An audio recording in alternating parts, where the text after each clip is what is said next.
পৃথিবীতে অনেক হ্যাকার আছেন যারা তাদের কর্মকাণ্ডের জন্য ভয়ঙ্কর এবং কুখ্যাত হিসাবে পরিচিত।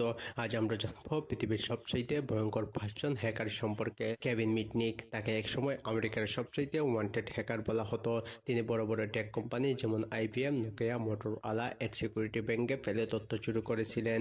FBI তাকে গ্রেপ্তার করে দীর্ঘদিন কারাগারে বন্দী করে রাখে। বর্তমানে তিনি সাইবার সিকিউরিটি কনসালট্যান্ট হিসাবে কাজ করতেছেন। 2023 সালে তিনি মারা যান। গ্যারি ম্যাককিনন, স্কটল্যান্ডের এই হ্যাকার মার্কিন সামরিক বাহিনী ও নাসা 97টি কম্পিউটার হ্যাক করেছিলেন।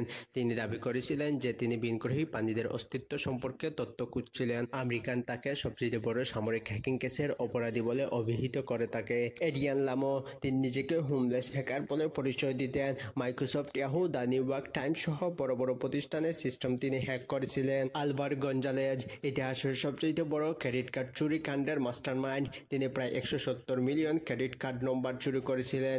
এই অপরাধের জন্য তাকে 20 বছর কারাদণ্ড দেওয়া হয়। অ্যানিমাউস, এটি একজন ব্যক্তি নয় বরং একটি আন্তর্জাতিক হ্যাকার গ্রুপ। তারা সরকার, কর্পোরেট প্রতিষ্ঠান এবং বিভিন্ন সংস্থার বিরুদ্ধে সাইবার আক্রমণ চালায়।